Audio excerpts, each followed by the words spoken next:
When my daughter-in-law threw a glass of wine in my face, I didn't just see betrayal. I saw the end of the illusion of family harmony.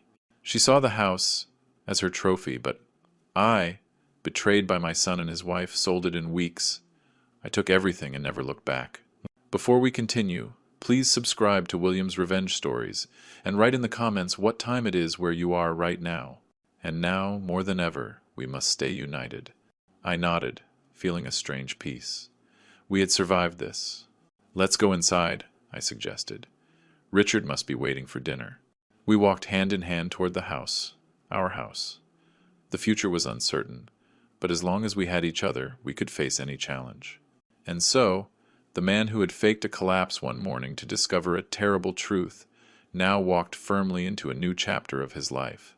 A chapter where a son's betrayal would hurt like an open wound, but where the certainty of having acted with dignity and justice would also shine. Because in the end, the only thing that really matters is being able to look in the mirror and recognize.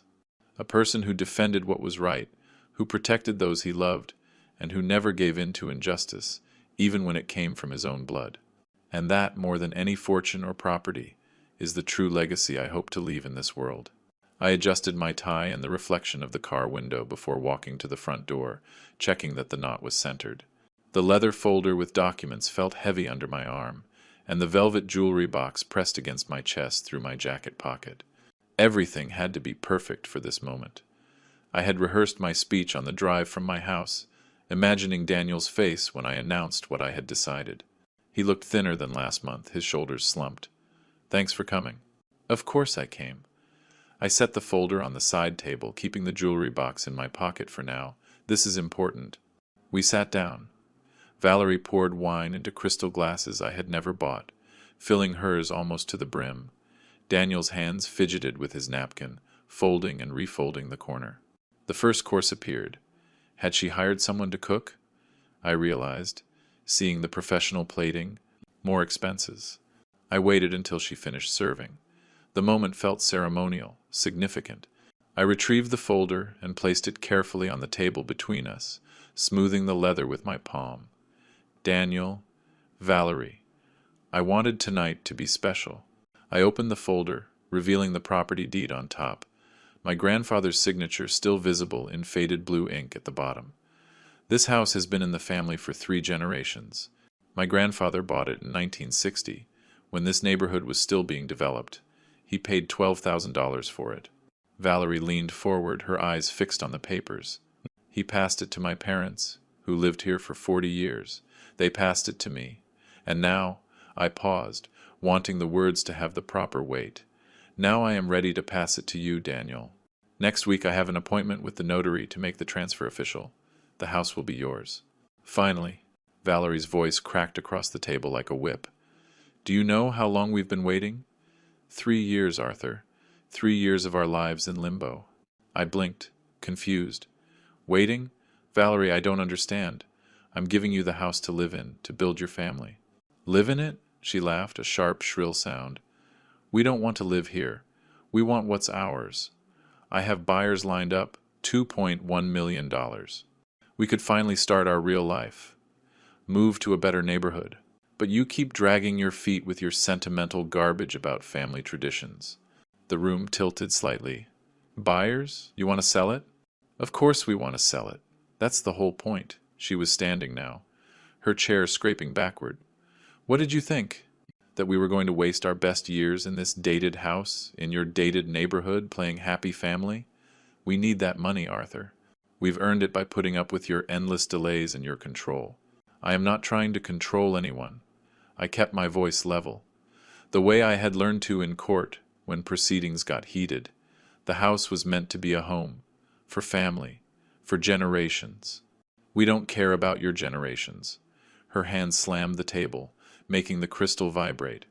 I already found buyers who will pay $2.1 million. That's our ticket out. Our chance to build something real. But you pathetic, manipulative old man, you think you can hold us hostage with your money? Daniel was staring at his plate. His knuckles had turned white around the napkin. Daniel? I turned to my son, searching his face for some recognition. You knew about this? About selling? He opened his mouth. Nothing came out. His eyes stayed fixed downward. Of course he knew. Valerie grabbed her wine glass. He's my husband. But he's too weak to stand up to you. Too afraid to disappoint Daddy. Well, I'm not afraid. This is our house. We've earned it. The wine hit my face, cold and sharp, the red liquid splashing my vision. It soaked my white shirt. It dripped from my chin onto the papers I had laid out so carefully on the table. The documents darkened at the edges, blooming with red stains.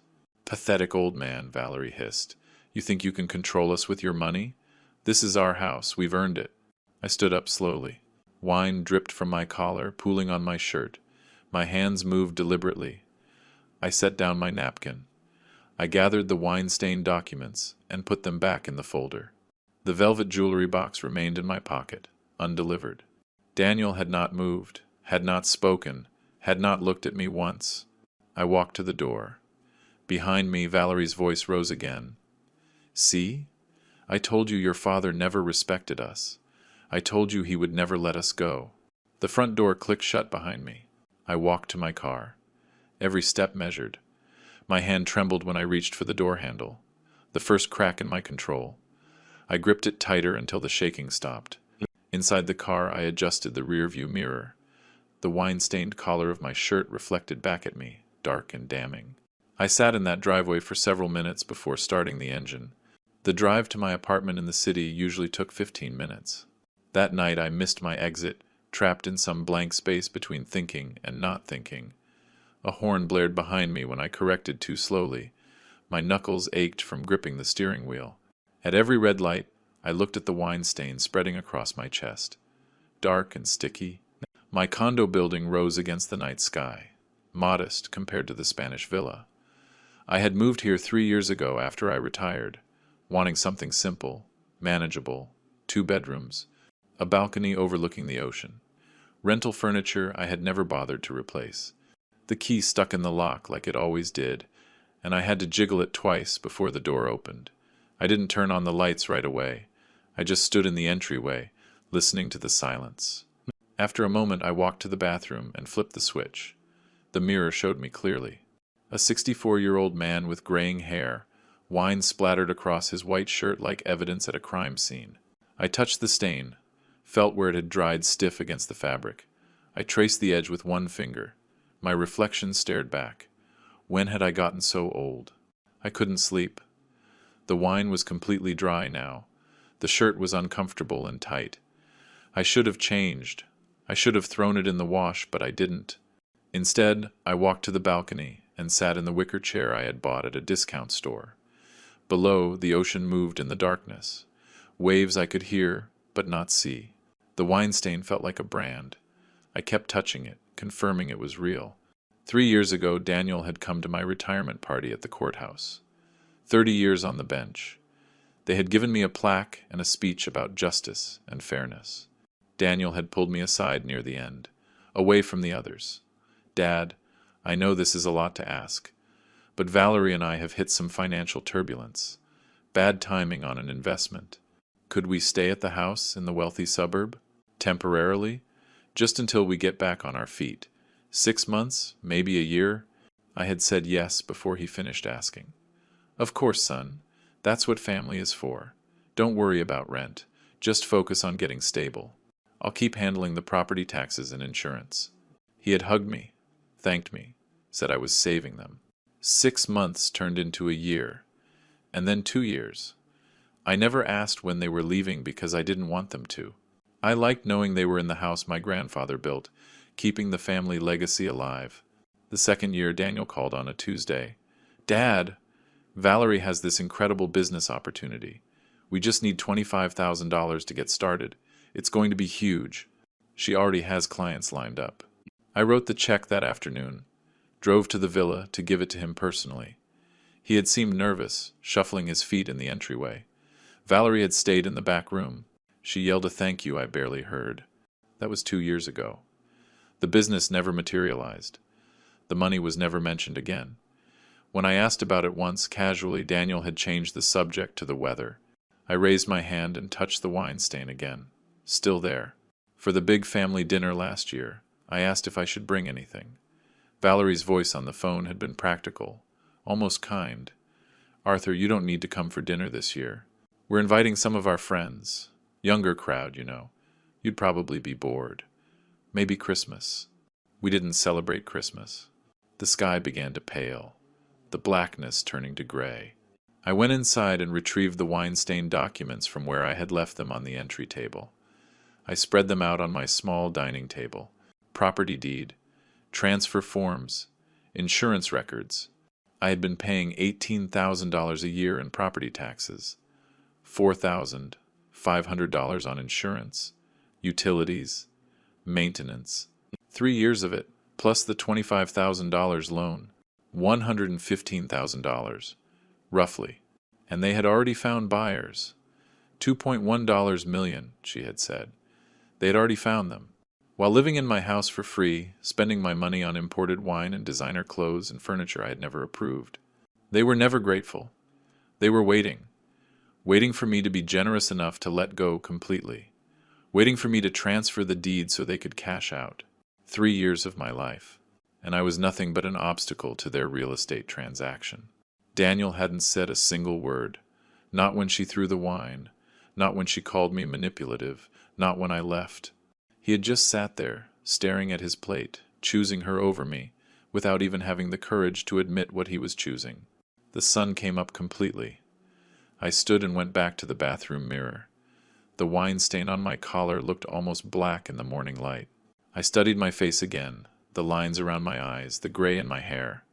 I had spent 3 decades on the bench, weighing evidence, applying the law, delivering justice. I knew the difference between mercy and being a fool. I had extended mercy. They saw weakness. I touched the wine stain one last time. Then, slowly, I unbuttoned the shirt. I folded it carefully, precisely, the way I had folded my judge's robe at the end of every day. I placed it in the bottom drawer of my dresser, evidence not to be discarded. Then I opened my laptop and sat at the dining table. The Weinstein property documents were spread before me like case files. It was time to apply the law. The laptop screen glowed in the pre-dawn dark. I opened a blank spreadsheet and titled it Evidence XLS, a habit from my court days when every case needed documentation, categorization, proof. The next 2 weeks passed in a methodical analysis. My small dining table transformed into a workspace. Documents spread in organized piles. Yellow legal pads covered in numbered lists. My laptop perpetually open to state property law websites. I worked the same way I had for 30 years on the bench. Systematically, thoroughly. Emotion-clouding judgment was not an option. First, the property documents. I examined every page. The original deed from 1960, my grandfather's signature in faded blue ink, the transfer to my parents in 1978, the transfer to me in 1990, 3 years after my father passed. Every document bore a single name, my name, not Daniel's, not Valerie's, just mine. The property tax receipts told their own story. $18,000 per year. For 3 years, $54,000 total. All paid from my retirement account. I found the insurance policies. My name, my payments, $4,500 annually. Another $15,000 over 3 years. Utility bills, all in my name. Roughly $7,000 a year, $22,000 more. Then the loan. I located the cash check, $25,000. On the memo line it read, "For Valerie's business project." I remembered Daniel's voice on the phone that day, excited, promising it would be huge. The business never materialized. The money never came back. It was never even mentioned. I entered every number into the spreadsheet, double-checking against the receipts. The keyboard clicked steadily in the silent apartment. When the final tally appeared, $115,000. I stared at it for a long moment. Then I saved the file and closed the laptop. The legal research took another 3 days. The state statutes were unambiguous. The owner of a property could terminate occupancy with 30 days written notice when no lease agreement existed. I read the statute 4 times. I highlighted the relevant passages. I copied them into a document labeled Legal Framework. What kind of contract do you have with family? None. Why do you trust them? Because you think blood means something. By the second week, I had my strategy. I took out a fresh yellow legal pad, the same kind I'd used for 30 years in my chambers, and wrote at the top 5-step plan. Step 1. Retain real estate attorney for accelerated legal sale. Step 2. Remove all personal property and family heirlooms prior to notice. Step 3. Secure a buyer willing to accept a standard closing window. Step 4. Serve legal 30-day notice to occupants. Step 5. Complete transaction and cut all contact permanently. I photographed the page with my phone. Then I circled Step 1. Underneath it, I wrote, Mark Webb? Mark had handled real estate cases in my courtroom years ago. Sharp, efficient, no tolerance for emotional complications. The hardest decision came on day 12. I opened my desk drawer and pulled out my current will. A single page. Simple language. Daniel, sole beneficiary. Retirement fund 340 Investment portfolio 280. Total 620. I picked up my phone and found Diane Morrison's contact. My finger hovered over her name. Estate attorney. Colleague. For 2 decades. Someone who knew my history. I pressed the button. Diane, it's Arthur. I need to revoke my current will and draft a new one. Complete removal of the primary beneficiary. Her pause lengthened. Arthur, that's... Are you sure? Daniel is your only son. Maybe you should wait until... I'm sure. Can you fit me in this week? Friday afternoon? I'll be there. After I hung up, I sat still for several minutes. This wasn't anger. Anger fades. This was the correction of an error. The same process I had applied countless times from the bench when reviewing cases built on false premises. On the evening of the 14th day, I called Daniel's number. It rang 4 times. Went to voicemail. I hung up and redialed. Voicemail. 3rd call. 4th call. Each rejection noted mentally like accumulating evidence. On the 5th try, he answered. Dad, look. I've been meaning to call. I need to pick up some documents from the house. I'll be there on Wednesday at 10 a.m. Please be home. Documents? What documents? Dad, I'm sorry about Valerie. She was upset. She didn't mean. Wednesday, 10 a.m. I ended the call and set the phone down with deliberate care, the same way I closed case files after delivering the final judgment. My hand didn't tremble this time. The shaking from 2 weeks ago was gone completely, replaced by something colder and more durable. I looked at my reflection in the darkened laptop screen. For 30 years, I had maintained composure in court while delivering life-changing sentences. I had mastered the ability to speak with absolute authority, to make people understand just from my tone that the discussion was over and the decision was made. Daniel heard it. That shift, 3 years of softness, patience, fatherly indulgence, erased in 8 words. He knew something fundamental had changed. Good. He should. They both should. I opened my desk drawer and looked at the wine-stained shirt, folded precisely where I'd placed it 2 weeks earlier. Evidence, still preserved, not for sentiment, but for principle. The stain had darkened to almost black, permanent. I closed the drawer and returned to my yellow legal pad. Next to Step 1, I wrote, Mark Webb, Monday 9 a.m., and underlined it twice. Monday morning, I dressed as I used to for court. Pressed white shirt, navy tie, charcoal suit jacket. In the bathroom mirror, I straightened the knot until it was perfectly centered.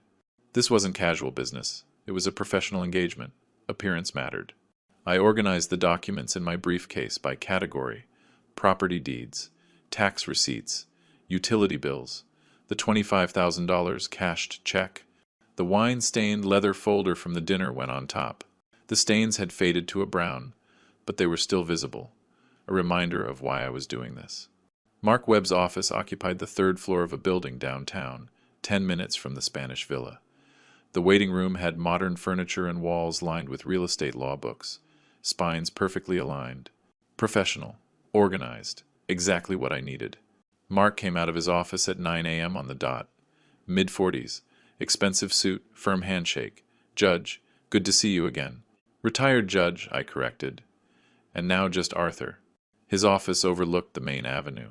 I sat across from his desk and opened my briefcase, laying out the documents one by one. Property deed, tax receipts organized by year, insurance policies, utility statements, the cashed check, each document placed deliberately, creating a visual map of the evidence. I own a house in this neighborhood, I began, using the same tone I'd used for opening statements. My son and his wife have occupied it rent-free for 3 years. No lease exists. It's family. 2 weeks ago, they made their intention clear to sell the property immediately upon transfer and divide the proceeds. I have decided to sell it myself. Mark leaned forward, examining the deed. Registered solely in your name, correct? Inherited from my parents. 5 owners. No liens. No encumbrances. He reviewed the tax receipts, nodding. You've maintained all financial obligations. Every payment for 3 years. Property taxes, insurance, utilities. They have paid nothing. I slid the spreadsheet across his desk. Total financial contribution from me, $115,000. Mark studied the numbers. Then he looked up. Mr. Arthur, legally, you are in an absolutely strong position. The house is yours. No lease exists. I assume because it's family. Correct. No formal agreement. They asked to stay temporarily 3 years ago. I agreed. Then under state law, they are occupants without a contract. You can sell the property at will. You are only obligated to provide 30 days written notice before they must vacate. The confirmation settled something in my chest.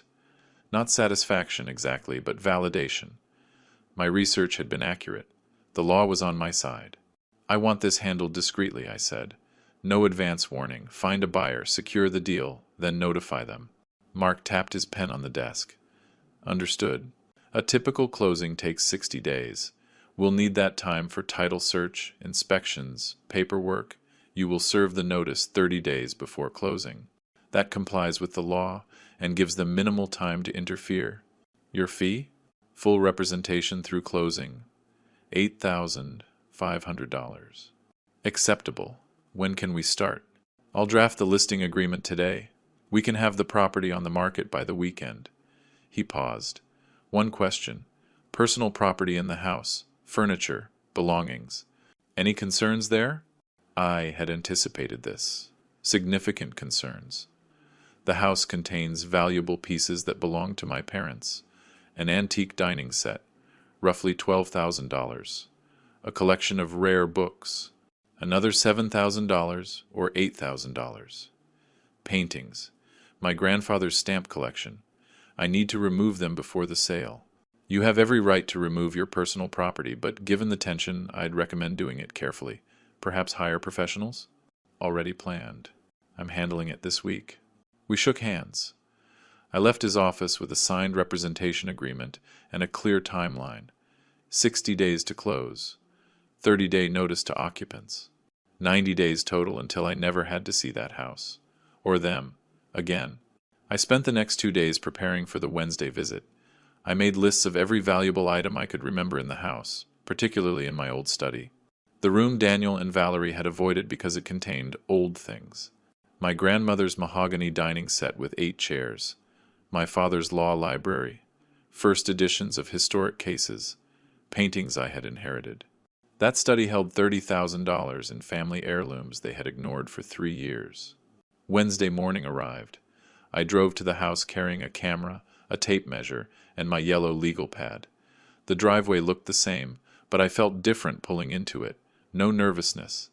No anticipation. Just cold purpose. Daniel opened the door before I knocked. He had dark circles under his eyes. His face was drawn. Dad, thanks for coming. Listen. About last week, Valerie she gets emotional about money, but she didn't mean. Not now, Daniel. I'm here on business. Business? What business? Dad, can we just talk? I walked past him. Where's the key to the study? The study? It's unlocked, but why? I walked down the hall without answering. Valerie's absence registered immediately. She was home. I could feel it, but she was staying in the bedroom. Demonstrative contempt. She couldn't even be bothered to face me. The study looked exactly as I had left it 3 years ago. Mahogany furniture gleaming, books lining 2 walls. Paintings hung precisely where my father had placed them. I put my camera on the desk, and I began to systematically photograph every piece, multiple angles, close-ups of maker's marks, measurements recorded on my legal pad. Daniel appeared in the doorway. "What are you doing?" I didn't look up. "Inventory of personal assets. These items belong to me. I have every right to document my own possessions." "But why now? What's going on?" "I'm clarifying ownership. I photographed the dining set, counting chairs, noting the carved legs. These pieces were never part of the house. They are my personal property." He shifted, hands in his pockets. "You're not going to take all this stuff, are you? This stuff has always been here. It's part of the house." I stopped photographing, and I turned to face him. I made eye contact. I held it until he looked away. "Daniel, these pieces belong to my parents. My grandmother's dining set, my father's book collection. They were never part of the house's structure. They are mine. I will be removing them when the time comes." "When the time comes?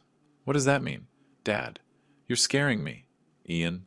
I went back to photographing. He stood in the doorway for another 5 minutes. Then he disappeared.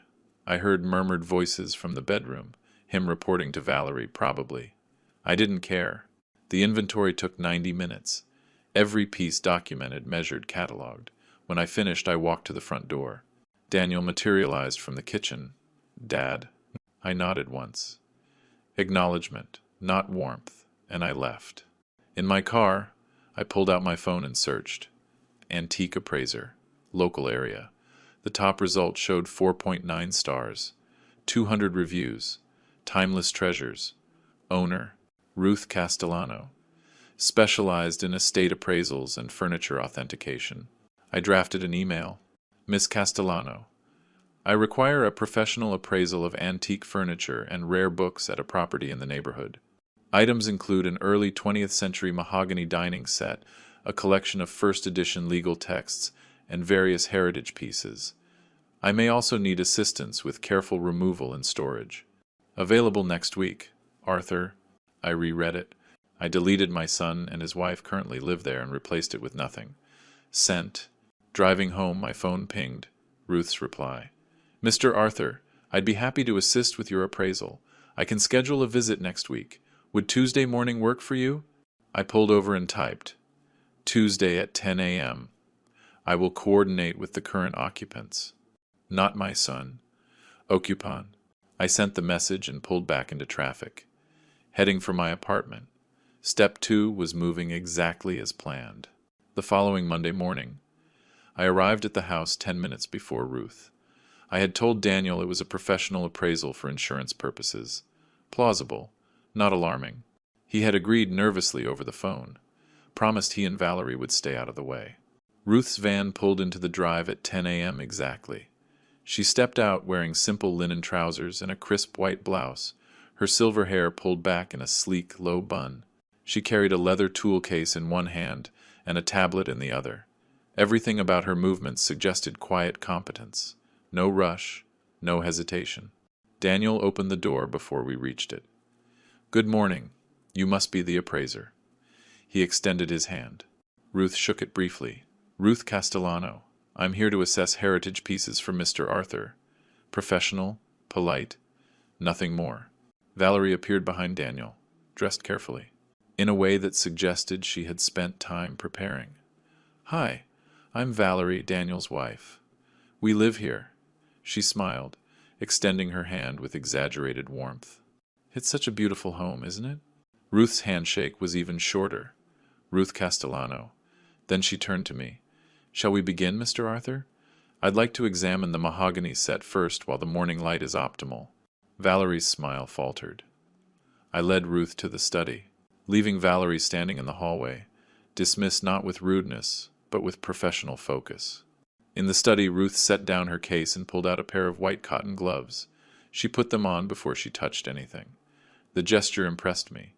Reverence for the objects. Respect for preservation. She ran her gloved hand along the edge of the dining table, examining the carved details. Then she knelt, using her phone's flashlight to check for maker's marks underneath. Caribbean mahogany, she said softly, her fingers tracing the wood grain. Hand-carved details. Original finish. You can see the joinery technique here. 1,920 seconds craftsmanship. She pulled out a small jeweler's loupe, examining the carving more closely. Pre-revolutionary Cuban work. This is extraordinary. It was my grandmother's, I said. She brought it from Havana in 1959. Ruth Mamiru. Then it's not just valuable monetarily, it's irreplaceable. She photographed the set from multiple angles, tapped notes into her tablet. Current market value, $15,000 to $18,000, possibly more to the right collector. But I suspect you're not interested in selling. Not yet. She moved to the bookshelves, running a gloved finger along the spines. When she reached my father's legal collection, she paused. She carefully removed one volume. First edition, Blackstone's Commentaries, 1,803. She opened it at the spine's natural breaking point. Photographed the title page. Remarkable condition. The binding is original. Sheepskin. My father's prize piece. He had excellent taste. This is $3,000 minimum, possibly $5,000 to the right collector. She continued examining books, handling each with the same careful respect. Valerie appeared in the doorway. So, what's it all worth? Her voice had a calculating edge. Just curious. Ruth didn't look up from the book she was photographing. My report goes to Mr. Arthur. If he chooses to share the details with you, that is his decision. Professional boundary set. Valerie's mouth tightened. She disappeared again. For the next 2 hours, Ruth worked methodically. She examined paintings, measured furniture, photographed my grandfather's stamp collection. Every item documented with photos, measurements, condition notes. At one point, I found myself alone with her in the study. Daniel had retreated somewhere. Valerie had stopped hovering. Ruth paused. She looked at me directly. Mr. Arthur, may I ask something? Her voice was soft but curious. Why are you appraising your own possessions in what appears to be your own home? I hesitated. Something in her directness, her lack of judgment, made me answer honestly. Because this is no longer my home. I'm taking what belongs to me before I leave. Permanently. She held my gaze for 3 seconds. Then she nodded once. I understand. You do? Yes, I do. No prying questions. No demand for explanation. Just acceptance. Ruth returned to her tablet. Made a few more notes. Then you will need help removing these pieces. They are fragile, valuable, and based on the tension I'm sensing here, you'll want this done discreetly, quietly. Am I correct? Very correct. I have a professional team. We can do it in 1 day when the house is empty. Climate-controlled truck, proper equipment, secure storage. She looked at me. If you trust me. I studied her face, the quiet intelligence in her brown eyes, the steadiness of her posture. 3 years of manipulation had taught me to recognize genuine transparency. I saw it here. How much? $3,000 for the move and the first month of climate-controlled storage. If you later decide to sell through my gallery, I charge the standard 20% commission. No pressure to sell. No hidden fees. She stated the terms without hesitation. Clear, direct. That seems fair. Ruth nodded. I'll need 1 day's notice to arrange the team. You tell me when. We moved to the living room to finish the assessment. When Ruth completed her work, she handed me her business card. Simple, elegant design. Timeless treasures. Ruth Castellano. Estate appraisals and authentication. At the door, she paused. Mr. Arthur, I don't know your full story.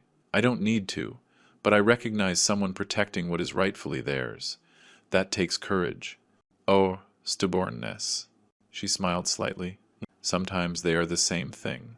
After Ruth left, I drove back to my apartment. That evening, an email arrived. I opened the attachment, a full PDF report. Every item photographed, appraised, with detailed condition notes and market values. Completely professional. Then I scrolled to the bottom. A handwritten note. Scanned. If you ever need someone to just talk to, my door is open. I know what betrayal from loved ones feels like. I survived it. You will too, Ruth. I stared at that note for several minutes, Someone saw it. Someone understood. For the first time in weeks, the cold determination inside me thawed, slightly. It wasn't weakness, just the recognition that I wasn't completely alone in this. I picked up my phone, started to type a reply. Then I stopped, put the phone down. I walked to my balcony overlooking the ocean. The waves moved in the darkness below. Ruth's words echoed. I survived it. You will too. Maybe I would. 2 weeks later, Mark called. Arthur, I have good news. A couple from up north, nearing 60, looking for a retirement property in the state. They love the Spanish architecture. They're offering $1.82 million. That's below market, I said, even though I knew it didn't matter. By $30,000? Yes, but they're waiving inspection, paying cash, willing to close in 60 days. It's a clean deal. I'll take it. Excellent. Come in tomorrow to sign. I'll prepare the official notice for Daniel and Valerie. They'll receive it on Monday. Immediately grab the Mia hooch. Can you move everything this Saturday? Before the notice is delivered? Absolutely. I'll arrange it. Then I dialed Daniel. He answered on the third ring. Dad, I need to pick up personal items from the house on Saturday. I'll have a moving truck from 9 a.m. to 3 p.m. It would be easiest if you weren't there. Personal items? What items? Dad, I don't understand. I heard movement, then Valerie's voice breaking in. She had grabbed the phone. You can't just come here and take our things. This is our home. Valerie, they are my belongings from my house. You will receive a detailed list. Saturday, 9 a.m. I ended the call before she could reply. Saturday morning arrived clear and warm. I got to the house at 8:45 a.m. Ruth's specialized moving truck turned the corner at 9 a.m. exactly, followed by her van. 3 men got out, all in matching uniforms. Professional movers, not day laborers. Ruth carried a clipboard. Daniel opened the door. His face looked drawn. Valerie stood behind him, arms crossed, dressed as if attending a business meeting. They decided to stay, to monitor, to control what they could. Good morning, Ruth said pleasantly. We'll work as quickly as possible to minimize the disruption. She handed Daniel a document. This is the inventory we will be removing. Everything listed was previously documented and photographed as Mr. Arthur's personal property. Daniel took it, his hands shaking slightly. He scanned the pages. 3 pages, single-spaced, photos attached, his mouth opened, closed. Ruth's team started immediately. They moved with practical efficiency. Furniture dollies, protective blankets, careful maneuvering. One man individually wrapped each leg of the mahogany dining chairs. Another used archival boxes for the rare books, placing acid-free tissue between volumes. Valerie followed them, her voice rising. That table has been here for years. It's part of the house. You can't just take it. Ruth turned to her, expression neutral. Ma'am, this furniture is documented as the owner's personal belongings. Each piece was inherited from his parents. You have no legal claim. I'll call the police. Please do. Ruth's voice remained calm. I have the full documentation, the signed inventory, and proper authorization. The officers will confirm we are operating legally. Valerie didn't call. She continued to follow the movers, her protests growing shriller as the truck filled.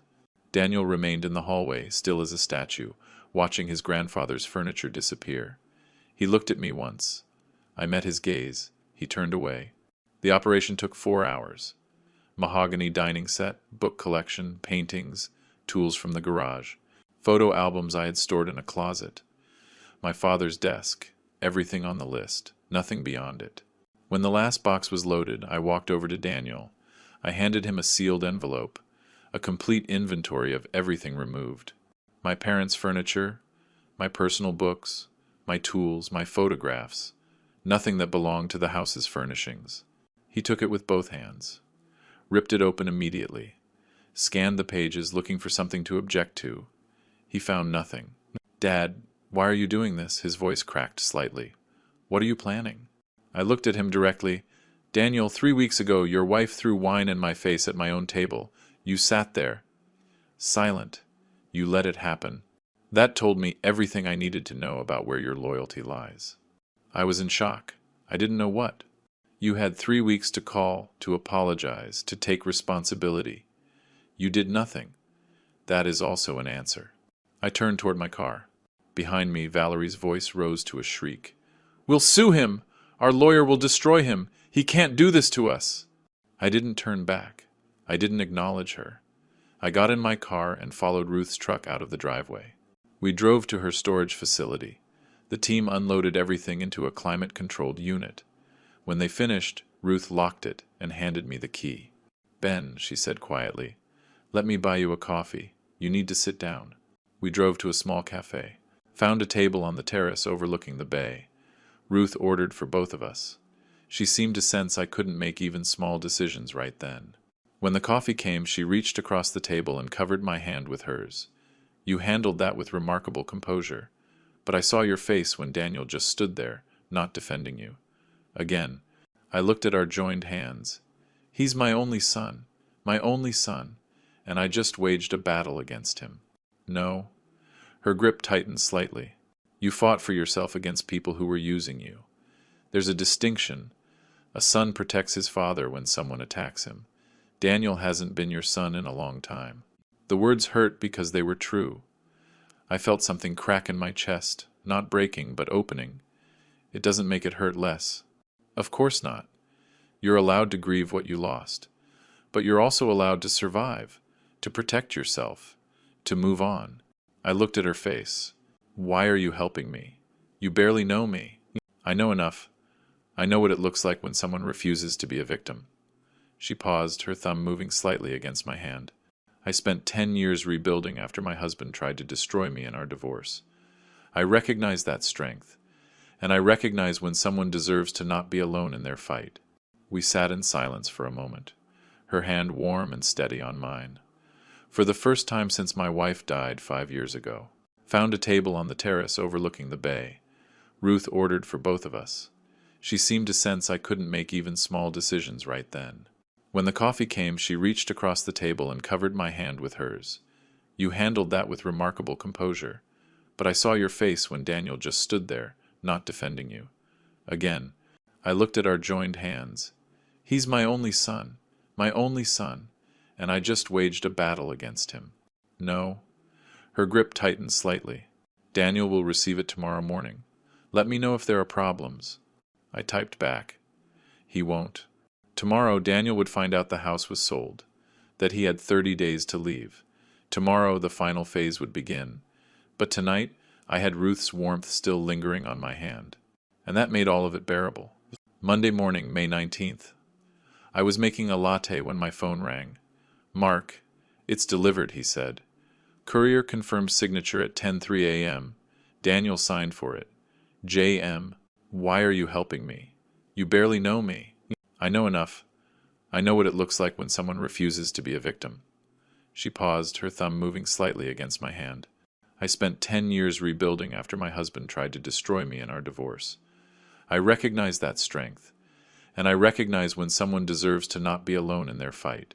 We sat in silence for a moment, her hand warm and steady on mine. For the first time since my wife died 5 years ago. 3 more calls from Valerie in the next 10 minutes. Each one declined before it completed the first ring. Then Daniel tried. I let it ring. Once, twice, 3 times. On the 5th ring, I answered. Daniel, Dad. His voice was cracked with panic. What have you done? You can't sell the house. We live here. This is our home. Our whole life is here. Almost nice. Daniel, this is my house. It has always been my house. I had every legal right to sell it at any time. Itadza. Thank you. Call me if there are problems. There would be problems. But now they were the legal kind, the kind I understood completely. The call came 40 minutes later. Valerie first. Naturally, my phone flashed her name. I let it ring once, then declined. Immediate callback. Declined. Then a text. All caps. You won't get away with this. We will sue you. This is our house. I watched the message turn to read but did not reply. Or 3 weeks ago when your wife threw wine in my face at my own dinner because I wasn't transferring the deed fast enough. Silence. Then a fumbling sound. The phone changing hands. You are a pathetic, cruel old man. Valerie's voice raw with rage. We wasted years of our lives in this house. Years, taking care of it, living in your shadow. You owe us. You owe us this house. I smiled, though she couldn't see me. Taking care of it. Valerie, I paid every bill, property taxes. You have received the proper 30-day notice. That is more than sufficient under state law. But where will we go? He was breathing hard, the words tumbling out. We have nowhere to go, no plan. How can you do this to us? That should have been your question 3 years ago when you decided to live in my house rent-free, or a year ago when you borrowed $25,000 and never mentioned repayment, $18,000 a year. Insurance, $4,500 a year. Utilities, roughly $7,000 a year. For 3 years, that adds up to over $115,000. You paid exactly zero, so no. I don't owe you anything. You have 30 days. I suggest you use them productively. I ended the call. I opened my contacts. Found Daniel's name. Press block this caller. Then I did the same for Valerie. 2 taps. Years of manipulation over.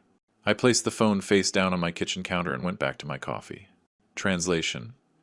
Someone willing to file frivolous lawsuits for a retainer. Kessler charged $5,000 up front. They paid it, adding to their growing financial crisis. Mark called me Thursday night. They filed an emergency injunction, claiming verbal contract, detrimental reliance. It's weak, but there's a hearing scheduled for June 9th. Will it delay the closing? Potentially. If the judge grants a temporary stay pending the full hearing, our buyers are nervous. We'll handle it, I said. I know how to prepare for court. That same week I saw Ruth almost daily. Coffee on Tuesday at a cafe overlooking the marina. Wednesday lunch at a small bistro. Thursday we walked through the botanical gardens, talking about everything except the house sale, her years rebuilding after the divorce, my judicial career, books we had read, places we wanted to see. Friday night, after she closed her shop, we met at a waterfront restaurant. We sat on the terrace as the sun began its descent into the bay, painting the water in shades of amber and rose. Ruth reached across the table, covered my hand with hers. The gesture was deliberate, gentle. I turned my palm up, receiving her touch. Arthur, I don't know what comes next for you, she said softly. The sale? What happens after? Where life takes you? But I want you to know something. You're not alone. Not anymore. A lump formed in my throat. Ruth, I mean it. Whatever you need. Someone to talk to. Someone to just sit with. Someone who understands what betrayal feels like. I'm here. I'll be here. I squeezed her hand, unable to speak for a moment. When I found my voice, it came out rough. I know, and it means more than I can say. We sat in silence as the sun touched the horizon, her hand warm and steady in mine. For the first time since my wife died 5 years ago, I felt connected to another person. Not just alliance. Not just gratitude. Something deeper. Something that felt like the possibility of a future I had stopped imagining. Ruth's phone vibrated. She glanced at it, reluctant. I have to go. Early appointment tomorrow. But neither of us moved right away. Finally we stood. There was a moment, brief, charged, where a kiss might have happened. But it didn't. Too soon. Not yet. But the possibility hung between us like a promise. I drove home feeling something I hadn't felt in months. Not the cold determination that had sustained me through the planning and execution. Something warmer. Peace. Maybe. Or hope. My phone rang as I pulled into my building's garage. Mark, we have a situation, he said. They've filed that injunction. Hearing scheduled for June 9th. We need to prepare our response. I put the car in park. Sat in the dark for a moment. I'll be ready. The battle wasn't over. But, looking at Ruth's last text, thank you for tonight. Sleep well. I realized I had something worth fighting for beyond just justice. I had a reason to win, and then move on. I spent the next week preparing as if I were back on the bench, except this time I was building the case instead of judging it. Every bank statement showing the house payments, every email exchange with Daniel. I searched for any mention of transfer or promise of ownership. I found nothing. Only language about staying temporarily and getting back on your feet. I drafted my affidavit myself, typing slowly but precisely. 30 years of reading affidavits had taught me exactly what judges needed. Facts, dates, dollar amounts, no emotion, no editorializing, just the truth, documented and verifiable. Mark notarized it in his office. "This is excellent work," he said, reviewing the evidence I had organized, 36 months of payments, the unrepaid loan, their complete lack of financial contribution. "It's overwhelming." "It's accurate," I corrected. "That's what makes it overwhelming." The buyers called Mark twice that week, nervous about the delays. He assured them the case was frivolous, that it would be dismissed quickly. I hoped he was right. June 9th arrived, warm and clear. I dressed carefully. Navy suit, white shirt, conservative tie, the uniform of professional credibility. I had worn versions of this outfit for 3 decades in courtrooms. Today felt like coming full circle. The county courthouse stood familiar and imposing. I went through security, the metal detector beeping, the ritual as familiar to me as breathing, these hallways, these courtrooms. This was my world, just from a different angle now. Mark was waiting outside 4B Judge Morales. I've appeared before her.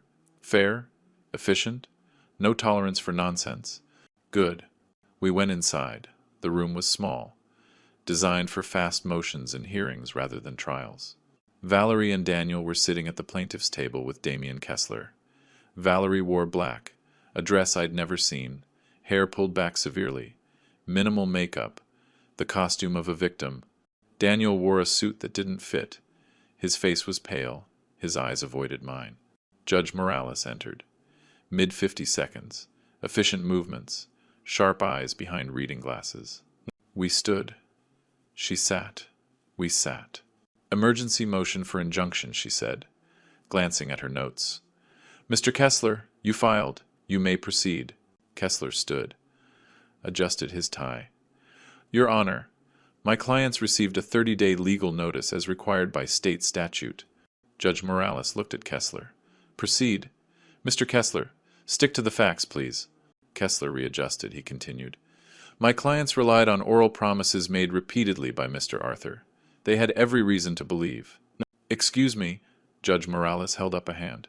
"Do your clients have any written evidence of these alleged promises? Any email, text message, letter?" Kessler hesitated. "Well, Your Honor, family agreements are often verbal. That's not what I asked. Do you have written evidence? Yes or no?" "No." "But, thank you, Mr. Webb. Your response." Mark stood. He placed a thick binder on the podium. "Your Honor, the plaintiffs can't produce written evidence because no such promises ever existed. Meanwhile, Mr. Arthur has provided 36 months of bank statements proving he paid all property taxes, insurance, utilities, and maintenance, totaling over $115,000. The plaintiffs contributed $0. They lived rent-free for 3 years. This is not detrimental reliance. This is exploitation of generosity." Judge Morales began flipping through the evidence. Her expression grew progressively stern. "Mr. Daniel," she said, addressing him directly, "I have a few questions. Do you have any written documents, email, text, letter, where your father agreed to transfer this property to you?" Daniel stood awkwardly. "No, Your Honor. But he said verbally the house was for the family." "Did you pay rent to live in this house?" "No. But it's family. So you paid the property taxes?" "No." "The insurance premiums?" "No." "The utility bills?" Daniel's voice dropped to barely audible. "No." "So you lived completely free for 3 years?" A long pause. "Yes." Judge Morales took off her glasses, set them on the bench, looked at the evidence again, looked at Kessler. "I have reviewed the motion and the response. This case is simple." Her voice carried the weight of final judgment. "Under state law, oral promises regarding real estate transfers have no legal standing without a written contract. Mr. Arthur was the owner of this property. He paid all expenses. He provided legal notice. He has the absolute right to sell it. This motion is denied. The plaintiffs are to vacate the premises by June 15th as legally notified." She lifted her gavel. "We are adjourned." The crack of wood on wood echoed in the small room. Final, irreversible. Valerie made a sound. Choked, disbelieving. Daniel's head dropped. Kessler tried to speak, but Judge Morales had already stood and walked out the door to her chambers. Outside, on the courthouse plaza, Valerie lost what control she had left. She lunged at me, her heels clicking rapidly on the concrete. "You destroyed us," she screamed. "You destroyed your family. What kind of father does this?" I stood still. I let her come. I let her rage wash past me. When she finished, I spoke quietly. "No, Valerie. You destroyed the family when you threw wine in my face in my own home. I just corrected the mistake I made 3 years ago when I trusted you with my property. We gave you 3 years of our lives. I gave you $115,000, a home, and unconditional support. You gave me contempt. I'd say you got the better deal." Behind her, Daniel walked up slowly. His voice broke. "Dad, please, we have nowhere to go. No savings. What are we supposed to do?" I looked at my son, really looked at him. I saw the man who had sat silent while his wife abused me, the man who had taken everything and given nothing in return. "Daniel, you had an income for 3 years, a good income. If you hadn't spent every dollar living in a $2 million house rent-free, enjoying prestige you couldn't afford, you would have savings. You made choices, now you live with them." I turned toward the parking area. "Goodbye, Daniel." Not son, just his name. The relationship was already gone. Now the word was too. I walked to my car. Behind me, Daniel yelled something I didn't understand. I didn't turn back. I got in my car, started the engine, drove away. In the rearview mirror, Daniel stood on the courthouse steps. Valerie was screaming at him now, turning her fury on the only target she had left. I drove straight to Ruth's shop. She saw my face through the window, immediately flipped the close sign and took me upstairs to her private office. She made tea. She didn't ask questions. She just waited. "I won," I said finally. "Complete victory." The judge didn't even hesitate. "And you feel?" "I feel terrible," Ruth finished gently. "Because he's my son. And I just had to beat him in court." I nodded. I couldn't speak. She came over to me, put her arms around my shoulders. I let my head rest against her. I let the weight show. "Listen to me," she said, her voice firm against my ear. "You won a case against people who were exploiting you. A real son protects his father, defends him. Daniel chose Valerie's greed over your dignity every single time. He stopped being your son when he sat silent while she abused you. He's still my only son." "I know." Her arms tightened. "And you are allowed to grieve that. But you are also allowed to survive, to protect yourself, to move on." We stood like that for a long time, her strength holding me up. Outside, the afternoon light was shifting toward evening. She finally let go, wiped a tear from my cheek I didn't know had fallen. "Ben," she said, "I'm making you dinner, real food. We'll sit, and we'll eat, and we'll talk about anything except your son and that house." I nodded, managed a small smile. As we walked to her car, my phone vibrated. Text from Mark. "Buyers confirmed. Closing proceeds as scheduled. June 15th, 2 p.m. The end was in sight, but looking at Ruth walking beside me, opening her car door, turning back to look with concern and warmth, I realized something else. The beginning was in sight, too. June 15th arrived bright and clear. I met Mark at his office mid-morning. The closing ceremony was surprisingly mundane for something so significant. Papers spread across the conference table, 4 people reviewing documents in careful silence. Richard and Margaret sat across from me, near 60, excited for their retirement in the state, but maintaining professional composure. Their lawyer reviewed contract clauses. The title company representative verified signatures. Mark guided us through each page methodically. Initial here, sign here, date here. My signature appeared on page after page. The motion became automatic, almost meditative. Every stroke of the pen was a period at the end of a sentence, a door closing, a chapter ending. The wire transfer confirmation appeared on Mark's laptop screen. He turned it toward me. $1.74 million deposited in the account. I nodded.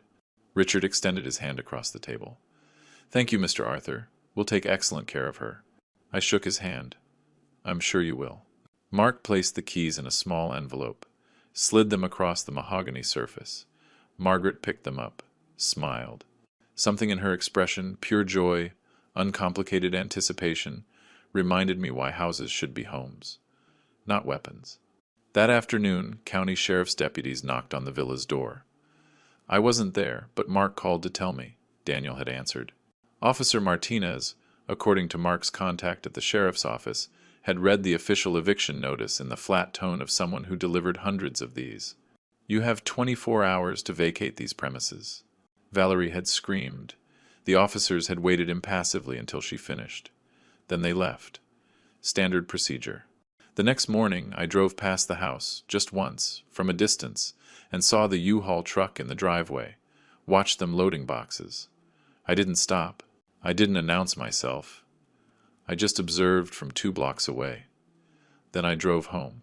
They moved to a more modest neighborhood, a rental apartment, small, $1,800 a month instead of free. Mark heard through courthouse connections that their financial situation had deteriorated severely. Credit cards maxed out from the lawyer's fees. No savings. The prestigious lifestyle they had enjoyed at my expense had evaporated overnight. Over the next few days, Daniel tried to call. My phone showed number no longer in service. I had changed it the day after the closing. New number. Clean break. He tried to email. I had closed that address too. Complete separation. A week after the closing, I sat in Diane Porter's office. We had worked together 15 years. She had handled my wife's estate, various legal matters, my previous will. She knew my history. Arthur, she said, reviewing my request, I have to ask. Are you absolutely sure about this? Daniel is your only son. Sometimes family rifts heal over time. Diane. I kept my voice level. My son sat silent while his wife threw wine in my face at my own dinner. He borrowed $25,000 with promises of repayment that never materialized. He lived in my house for 3 years without contributing a single dollar. When I needed him to be a son, he was absent. Why would I reward that? She sighed, nodded. I understand. Who do you want to designate as beneficiaries? Dos recipients. The State Judicial Veterans Support Fund. $340,000 from my retirement fund. And Ruth Castellano, $280,000 from my investment account. Diane looked up, surprised. Ruth Castellano from Timeless Treasures? I've seen her at charity events. I smiled, slightly. Yes, when everyone else saw me as a resource or an obstacle, she saw me as a person. That matters. It matters a lot. Diane's expression softened.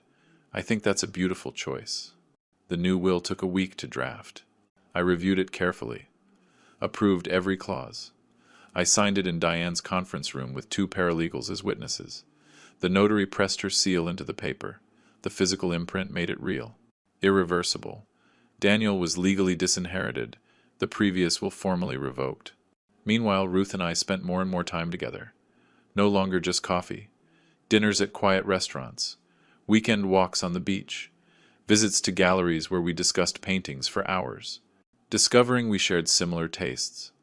Preference for landscape over portrait. Color over monochrome. Honesty over pretense. She told me more about her divorce 10 years ago. Her husband's financial betrayal. The brutal legal battle. The years rebuilding her business and her trust. I shared more about my late wife. The gradual erosion of my relationship with Daniel that had started years before Valerie. My regret at not seeing it sooner. In late June, Ruth arranged for me to meet her son, David. Lunch at a bistro. He was 40, software engineer, smart and warm, protective of his mother, but not hostile. At one point, while Ruth was in the restroom, David leaned forward. I'm going to be direct. My mom went through something terrible with my father. It took her a decade to rebuild. She's been alone because she's cautious. If you're with her, treat her right. It's my intention. She deserves nothing less. He studied my face for a moment, then nodded. Good, because she talks about you constantly. I haven't seen her this alive in years. Mid-July brought an evening that felt suspended out of time. Ruth and I sat on my apartment terrace, wine glasses between us, watching the sun paint the ocean in shades of amber and rose. A comfortable silence stretched between us, the kind that only comes when words aren't necessary. Finally I spoke. I thought my life was over at 64. That after the whole thing with Daniel there was nothing left for me except to exist. to go through the motions, but you showed me I was wrong. No? She turned to look at me. You showed yourself. You stood up. You fought for your dignity. I just had the privilege of watching. You were more than a spectator. Maybe. Maybe we helped each other. I stood up. I held out my hand. She took it. Stood up. We stood close. The sun setting behind us. The future uncertain, but somehow less frightening than it had been months ago. I leaned forward. She met me halfway. Our lips touched softly, tentative at first, then more certain, 3 seconds. We pulled back, looked at each other, smiled.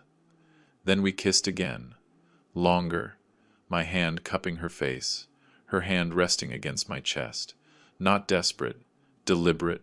2 people who had earned the right to be careful with their hearts. When we finally separated, she rested her forehead against mine. I should go, she whispered. Early shipment at the shop tomorrow. Have dinner with me tomorrow night. Somewhere nice. I want to celebrate. Celebrate what? New beginnings. She kissed me one more time, quick and soft. Then she was gone. I stood alone on the terrace, watching the ocean darken, feeling something I hadn't felt in years. Not just peace, real happiness. My phone vibrated.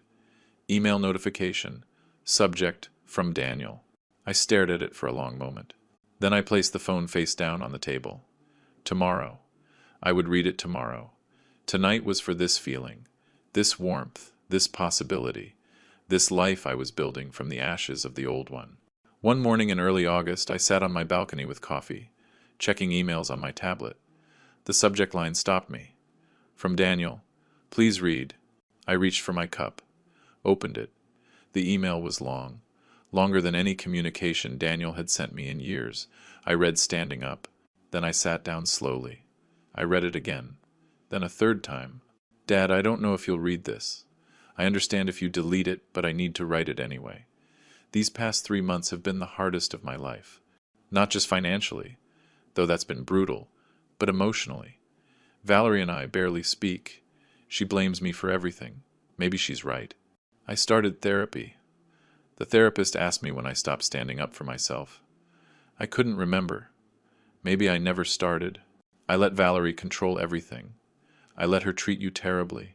I stayed silent when she threw that wine. I've been a coward. I'm not asking you to forgive me. I don't deserve it, but maybe someday, if you're ever willing, we could talk. Just talk. I miss my dad. Daniel. I walked to Ruth's shop, carrying the tablet like evidence.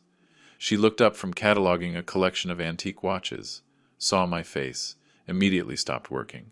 I handed her the tablet without speaking. She read it carefully, then looked up. What do you feel? I thought for a long moment. Relief, that he's finally seeing what I saw, and sadness, because recognizing the problem doesn't undo the damage, and freedom, because it's not my job to fix him anymore. No, she said softly. It's not. He's 38 years old. If he's finally growing up, good, but he needs to do it for himself. Ruth nodded, handed me back the tablet. So what will you do? I sat down at her desk, opened my phone's email. I typed slowly, deleted sentences, rewrote. Ruth organized shelves nearby, glancing over occasionally, but not hovering. When I finished, I showed her the phone. Does this sound right? She read, nodded. I pressed send. Daniel, I received your email. I see you're starting to understand what happened. That's good. It's progress. But I need you to know, I need time. Maybe a lot of time. Maybe forever. I don't know yet. What happened fundamentally changed me. I am no longer the father who allowed himself to be taken advantage of, who prioritized peace over respect. I am a person who protects his dignity. If you are truly changing, and I hope you are, do it for yourself. Not to win back my approval, not to get access to my resources, for yourself. Be well. Dad? I placed the phone face down on her desk. Ruth came over to me, put her arms around my shoulders. You handled that perfectly. Then she smiled. Want to take a trip? Get away for a week? We flew to a city in the desert in mid-August, the high desert landscape spreading out below the plain. Red rocks, vast sky, room to breathe.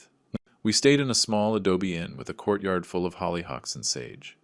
Days spent at the Modern Art Museum, strolling through the gallery-lined street, hikes on trails with views that stretched forever, afternoons at intimate restaurants, nights on the inn's rooftop, under stars more visible than any I had seen in years. One night, lying on woven blankets, the Milky Way splashed above us. Ruth spoke quietly. "You know what I thought my life would be at 62? Quiet, small, the shop, routine, TV dinners, bed, alone but safe. Then you walked into my life." "I walked in with a mess," I said. "Betrayal, pain, furniture that needed to be extracted from a hostile environment." He nodded. "Yes, all of that. And also dignity, strength, honesty. You were fighting for something real, for your own worth. I fell in love with that. With you." I turned to look at her. I fell in love with the person who saw me, not my bank account. "I need to tell you something. When I changed my will, removing Daniel, I named you as a beneficiary. Arshabawan Mayran." She sat up. "Arthur, no. I can't accept.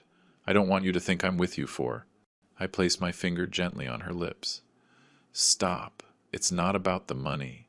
It's about what you represent. You are the only person, besides my parents, who ever treated me as a human instead of a resource to be exploited. I want you to know you matter. You matter more to me than anyone in years." Her eyes filled with tears. "You matter to me too." We returned in late August. Life settled into new rhythms. I sold the remaining antiques through Ruth's shop, earning $45,000. I invested the $1. $74 million from the house sale into a diversified retirement portfolio with a financial advisor Mark recommended. I started volunteering at the Legal Aid Society, offering free consultations to elderly clients. One afternoon, an older woman sat across from me, worry lining her face. "My grandson keeps calling," she said. "He says I should put my house in his name for tax reasons, but something doesn't feel right." "Trust that feeling," I told her. "That's a common manipulation tactic. Your house is your security. Never sign it over unless you fully understand and truly want to." "But he's family. Family should protect you, not pressure you. Real family earns trust through respect, not manipulation." As she left, thanking me profusely, I felt something I didn't expect. Purpose. My pain transformed into protection for others. Ruth expanded Timeless Treasures, hired an assistant, increased inventory. We kept separate residences. We both valued our independence, but we spent 5 or 6 nights a week together. One evening in late August, we sat on my apartment balcony, stars emerging over the ocean, a comfortable silence between us. "Do you ever have regrets?" Ruth asked quietly. "About Daniel, how it all turned out." I was silent for a long time, watching the water. I regret that the son I raised, or thought I raised, disappeared somewhere along the way. I regret I didn't see what was happening sooner, but I don't regret protecting myself. I was a good father, too good. I let myself be taken advantage of. I corrected that, and for the first time in years, I sleep through the night. "That's not regret," she said. "That's wisdom. Maybe they're the same thing." I thought about the strange math of life. I had lost a son, but I had found myself. I lost a house, but I found a home. Not in walls, but in the woman sitting next to me. I lived 64 years thinking I knew what family meant. It turned out family isn't blood. Family is who respects you when it's inconvenient, who stands with you when it's hard, who sees you, not your resources. Valerie was somewhere in a modest neighborhood, in a rental apartment, probably still thinking of herself as a victim. Daniel was there too, finally growing up, possibly too late for our relationship, but hopefully not too late for himself. And I was here, on this balcony, holding the hand of a woman who treated me with dignity. I had won, not because I had destroyed someone's life, but because I had rebuilt mine. I smiled. Ruth smiled back. We didn't say it out loud, but we both knew. This was a real happy ending, not a fairy tale, a real one, where the hero chose himself, protected his dignity, set boundaries. He found love not through rescue or drama, but through mutual respect between two people who had survived betrayal and learned what truly mattered. The ocean moved in the darkness below. The stars wheeled above us. Ruth's hand warm in mine. Justice achieved, life rebuilt, peace earned. I had spent 30 years on the bench delivering verdicts. Now I had delivered one for myself. I deserved better. And I had made it happen. The rest was just living. And that, finally, was enough. If you like this story, please like this video, subscribe to William's Revenge Stories, and share your thoughts on this story in the comments. To hear the next story, click the box on the left. Thanks for watching.